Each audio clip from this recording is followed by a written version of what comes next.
don't tell me to move, okay? I asked you to move out the way, please. Okay. What you got to remember, okay, Right. is an actual pedestrian has right of way. Right, okay. Okay, There's so you need to police car verify that. coming. Yep, and I'm not blocking that So police next car. to me, you all right? I'm very well. How are you? Yeah, not bad, yeah. Just Good. wondering why you were filming, for any particular reason?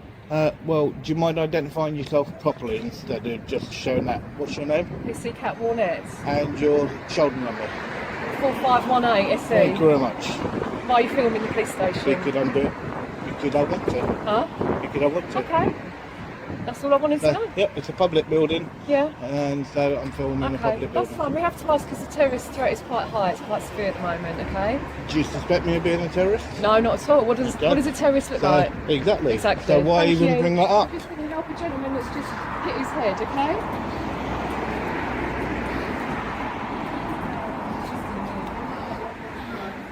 So, what you got, guys? Okay, you got a guy that's actually had an accident. So I won't go into the actual reception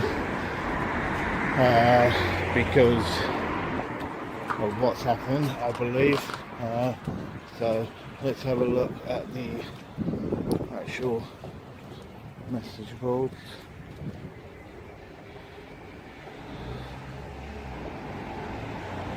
So here for what, total of what, 15 seconds,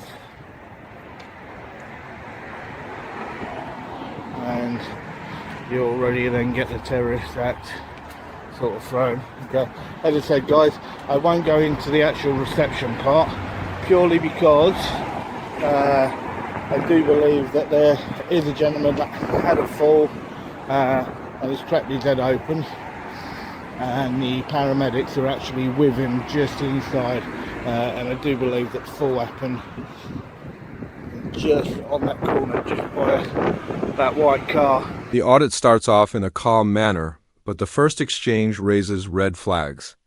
When the auditor asks the officer to identify herself, she immediately mentions the national terror threat level. While this is a tactic sometimes used, it can only be lawfully applied if there is a specific and reasonable suspicion of wrongdoing. Notice how the auditor tests this claim and how the officer responds. To a simple question, does she genuinely suspect him of terrorism? What follows is an excellent example of how to respect. Looks like they're having some work done here.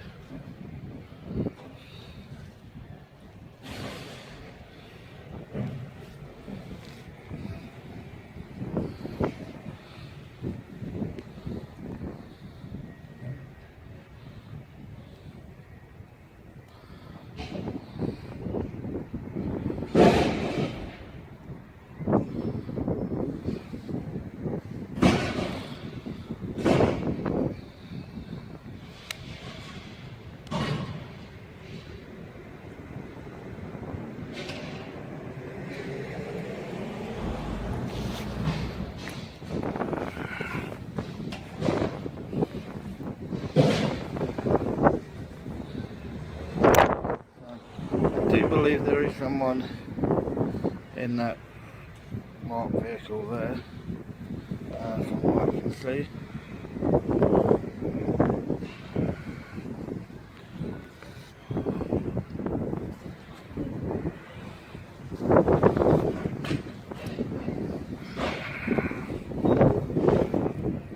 Why didn't they go straight?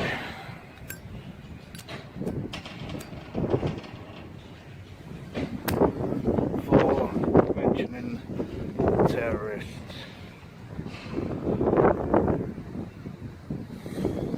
They must think that everybody that walks past the station is a terrorist, which is a little bit bonkers.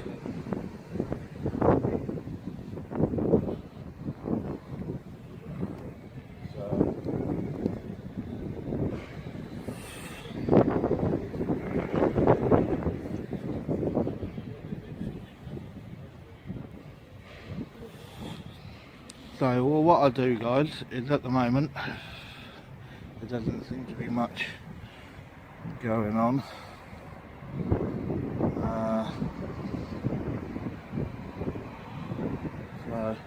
And what I'll do is I'll cut away. This seemingly quiet moment is actually crucial to the narrative. The rule is straightforward. The pace of an audit can shift in an instant.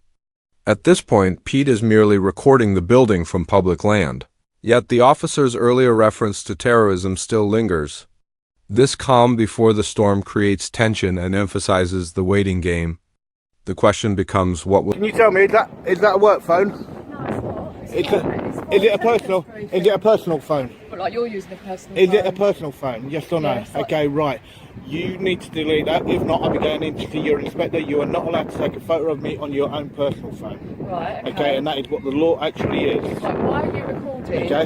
Why are you recording a police building? Because I'm asking because you- it is well within my rights to do so. Right, okay. Okay, it's a public building. What is the Hang point? on, it's a public building, Yeah. and it's a public service, and I'm Yeah. a member of the public, There's people and I coming wish in to and film. out here that have been arrested. They're going to be and- on your phone, aren't they, in the back of a police it makes no car? difference. I'm standing in public.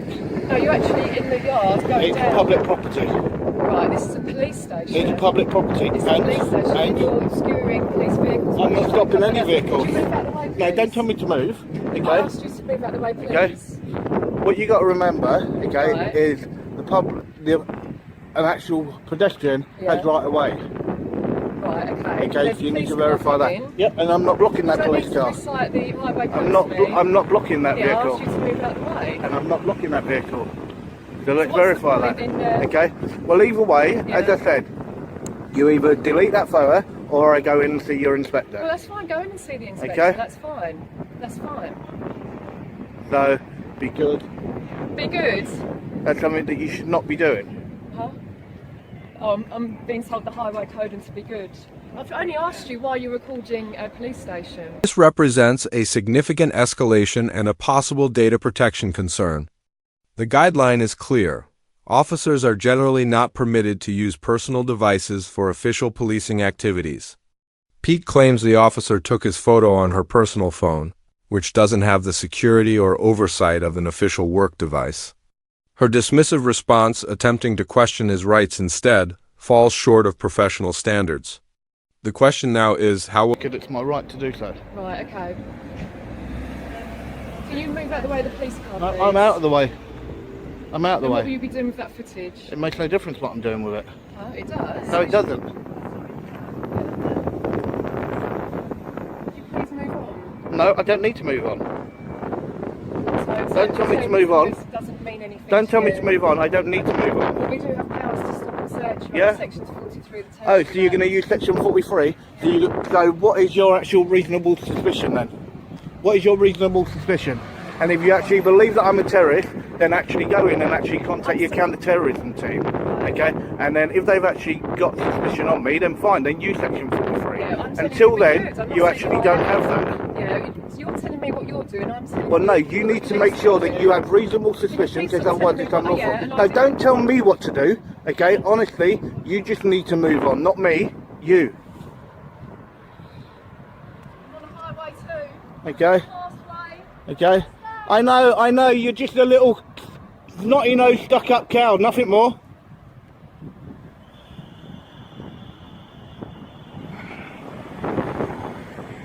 Now that's what I call a walk of shame, guys. Okay? She come out real major attitude problem. Real major attitude problem, okay? Completely stuck-up cow. That's the one that was at the front. And that's the one that you tried to say about terrorists at the front, and then just tried to say about section 43. Yeah, she just needs to rein it in.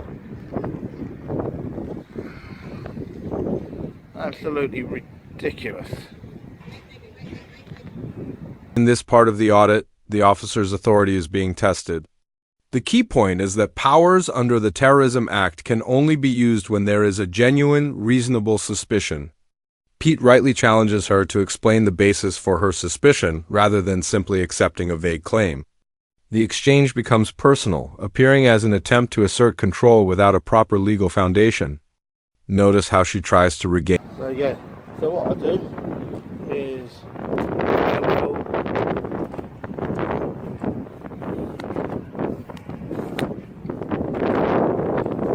walk in and I will see if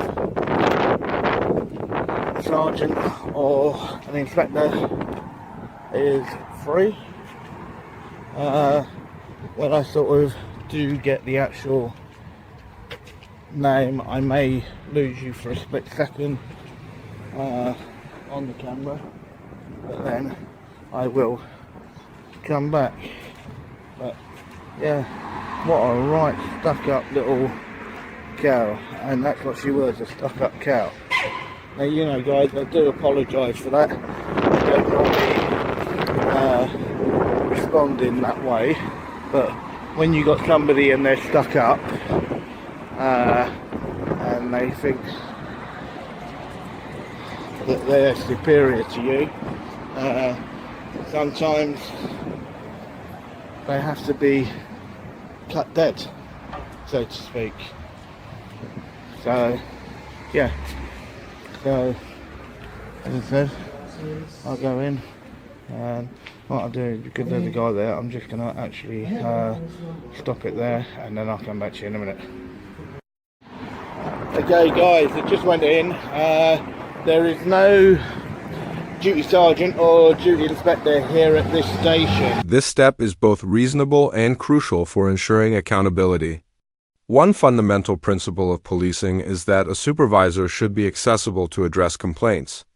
Pete attempts to escalate his concerns about the officer's conduct, only to find a surprising gap in the chain of command. The absence of on-site senior leadership raises significant questions about oversight and professional standards.